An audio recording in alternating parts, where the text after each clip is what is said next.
Živjo in lepo pozdravljeni v ponedeljkovem angelskem navdihu. Manca Razboršek je moje ime in sem life coach in pa transformacijska mentorica ženskam, ki želijo aktivirati svojo žensko esenco, uživati v življenju in navdihovati druge. In kot kole, kadar je zima in je v Ljubljani megla, pogledam na internet pravzaprav, kje je sonce, ugotovim, da je mogoče 10 minut stran in se usedem v avto in zapeljem na sonce. In velikokrat se spomnim, da je to pravzaprav tako kot v življenju. Včasih smo v kakšni taki temni, megleni dolini in mislimo, da je to vse, kar je. Namesto da bi se usedli v avto, šli malo višji in tam je sonce, čudovit dan in popolnoma drug svet. In velikokrat, ko delam z ljudmi, imam pravzaprav težavo jim razložiti, da gor je sonce. In da ne rabijo veliko drugega, kakor nekam se usesti, nekaj spremeniti, nekaj drugače narediti in lahko pravzaprav uživajo v enem čist drugem svetu, na čist drugačen način in kar naenkrat vsa tista depresija, megle in slabega počutja zgine in življenje postane res čudovito. Tako da to je ena taka zanimiva stvar, ki se jo vedno spomnim. Vedno, ko pogledam recimo ali iz Ljubljane gor v hribe ali tudi, ko je lep dan. Vedno se spomnim, da je možno narediti nekaj drugače, da je možno vedno stvari izboljšati in da to, da ljudje čepijo v tisti temni, megleni dolini, da je to vedno njihova izbira. Tako da toliko mogoče enega modrovanja. Zadnjič sem napisala, da mogoče prihajajo k navdihom spremembe in še vedno verjamem, da je to res. Kdaj bojo, kakšne bojo, pa ne vem, zato ker še vedno čakam na tisti pravi navdih, kako nadgraditi vse skupaj, ker čutim, da sem se tudi jaz nadgradila, da v tem več kot leto in pol, kar snemam te navdihe, da je mogoče čas, da se malo drugače stvari obrnejo, ampak ne vem še kako in kaj in enkrat bo kliknil. Do takrat pa še po ta starem. Pogledamo, kaj nam angeli pripravljajo za teden, ki je pred nami, oziroma za teden, v katerega smo že vstopili. V tem tednu nas čaka tudi polna luna, tako da energije na višku. In prva energija, ki nam jo angeli danes predstavljajo, je kolo sreče in nadangel Mihael.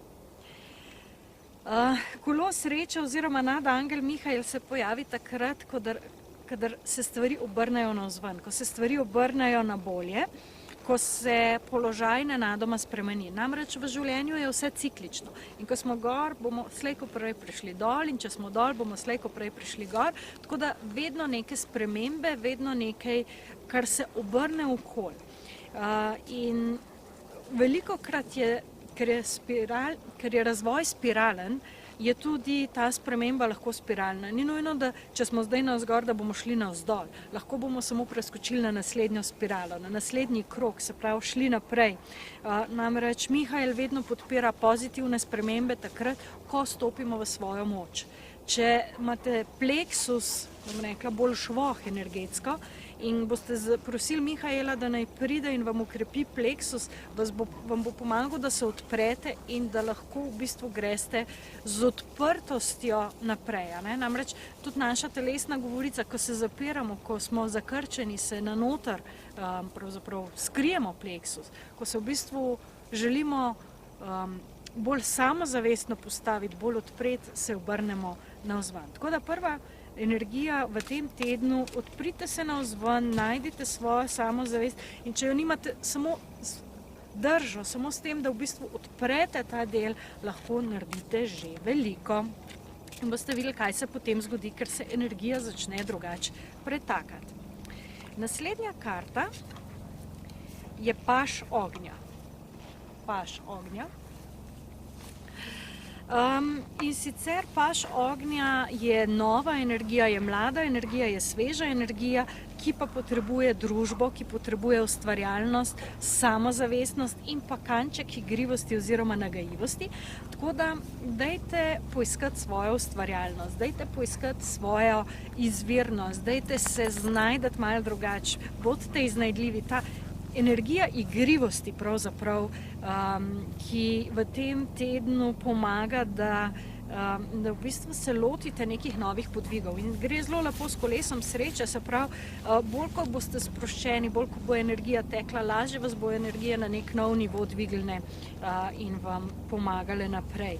In tudi v ozadju tele karte, če boste videli, evo, takole, je velika polna luna.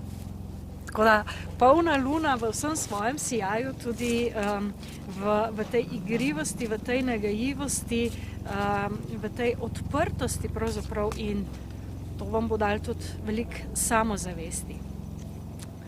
In pa štirica zemlje, se pravi štirica zemlje, je pa karta, ki je zelo prizemljena, ki pravzaprav nam nalaga, da dajmo bolj odgovorno ravnati z materialnim, z otipljivim. Če smo preveč resni, če smo preveč previdni, potem se spet energija zakrči in ni pretoka. In če želite manifestirati, če želite res prizemljiti stvari, mora biti ta energija pretočna. Tako da dajte več spet igrivosti. Ta igrivost zelo močno poudarjena v tem tednu, zelo močno jo tudi čutim. In pa pravzaprav, ko se v tej energiji odločate za, na poslovnem področju, na kariernem področju, bolj ta energija mi v tem tednu deluje, takrat potem se vam odprejo tudi nove možnosti oziroma nove priložnosti in lahko stvari zelo lepo prizemljite. Tako da je ena taka malo bolj resna energija vseeno od zadaj je, ampak dajte jo probati sprostiti in jo v bistvu ji dovoliti, da se pretoči skozi vas. Tako da, kolo sreče in nadangel Mihael, paš ognja in pa štirica zemlje so tiste energije, ki nas bojo vse podpirale. Predvsem delajte z nadangelom Mihaelom, pokličite ga, dovolite mu, da pride v vaše življenje in da vas podpre tam, kjer se rabite postaviti v svojo moč. To bi bilo za ta teden. Maksimalno uživajte še naprej, izkoristite energije tega tedna in pa se vidimo naslednji ponedeljek. Čau, čau!